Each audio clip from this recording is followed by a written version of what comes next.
Hi, I'm James from Kimberley Campers. What I'm going to do is I'm going to take you through the Kimberley bike carrier today. So with our bike carrier on the back of the Kruiswagen, it's sort of massively over-engineered, but that's never been a problem when you're carrying something as important as bikes right off the back of the actual vehicle itself. So we make that out of aluminium, lightweight aluminium, super sturdy but very, very lightweight because it obviously goes onto the back of the actual rear door on the driver's side, or it can go on the passenger side depending on which way the actual gear rack is sitting.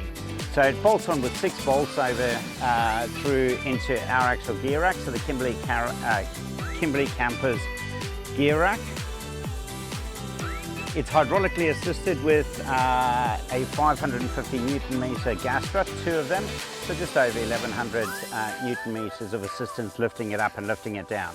The key thing with the bike carrier that we've got is as it actually lowers and cantilevers down, it's very, very easy for people to put the bikes on and take them off. You're not actually lifting up, so like especially some of the heavier e-bikes, you're not lifting them up over height, head height to put them up there, trying to strap them in, etc.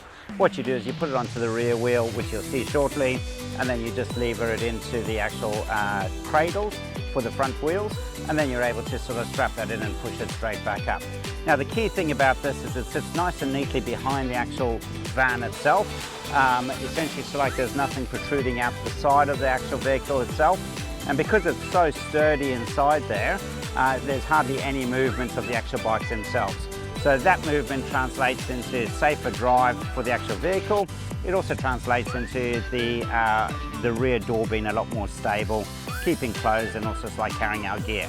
So from here we can actually fit up to 2 adult-sized bikes. They go in through some little straps that get strapped to the front tyres and the rear tyres, and we'll take you through so like how easy it is to open and it is to close. Okay, so what we've got now is we're about to load the bike. Now the bike carrier is in the down position. You can actually move that back into position if you're in a car park so it's not hanging out in the middle of the road and obstructing anybody else. Drop that all the way down. Once it's done, we just do that in the reverse of what we actually took them off. So we're actually going to put so like the outside bike on first and then the inside bike, and the straps should be in a position that make it nice and easy. We'll grab that outside bike first. Once again, when you're putting it on, all you need to do is just take it onto the rear wheel.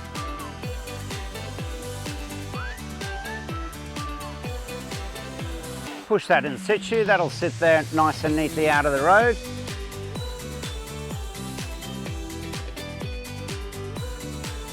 Grab that in, just so it's not flying around. We'll actually load up that back wheel now. Tie that in.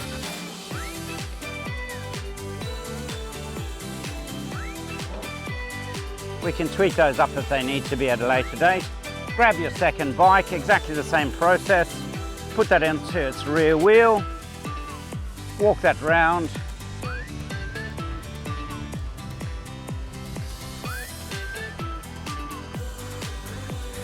Sit that nice and neatly there. Then what we'll do is we'll just attach that top rope so that it doesn't go awry.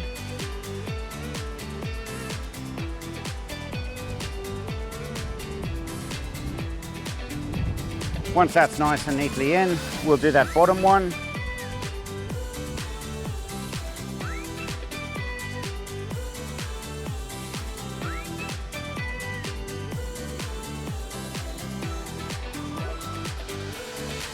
Once they're nice and secure inside there, we'll go and lift that up, remove the pin, and then locate that back up into the upright position. The pin is removed there, push that up. Because it's on the gas struts, that's nice and easy. Make sure that goes through. All the way through.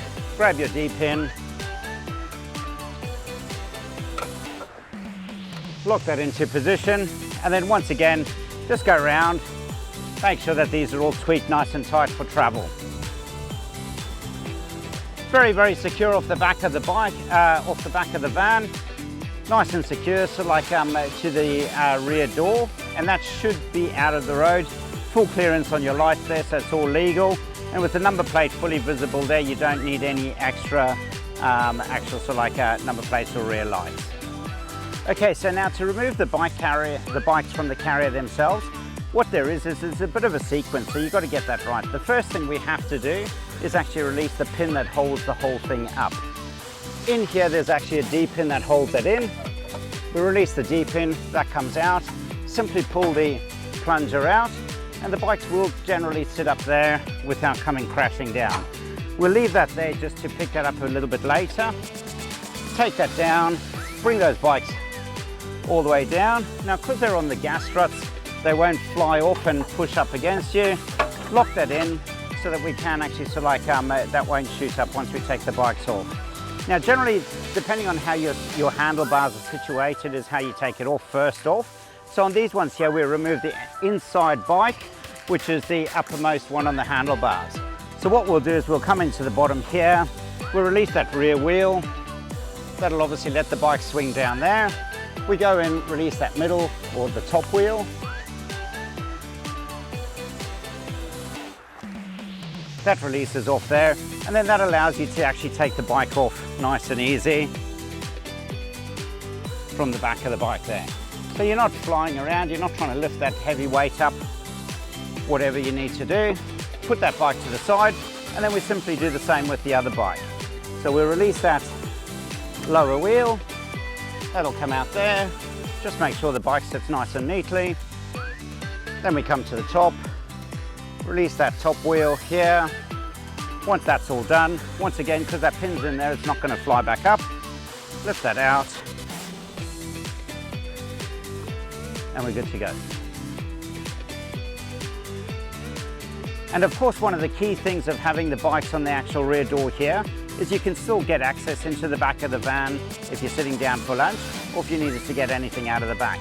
So for us there, it's a case of simply popping the door open, gently walk it round. We do have a block or a barrier that it stops it at the 180 degrees and doesn't let it go pretty much past 90, so that the bikes are not catching the back.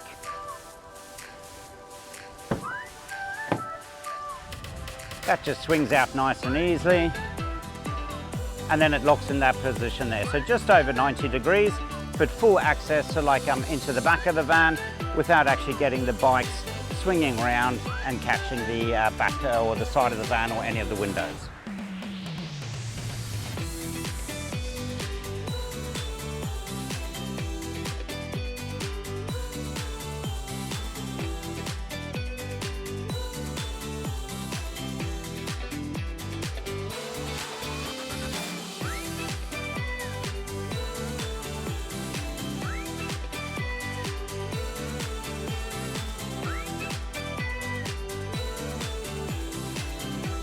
Thank you very much for watching. This is available from kimberleycampers.com.au.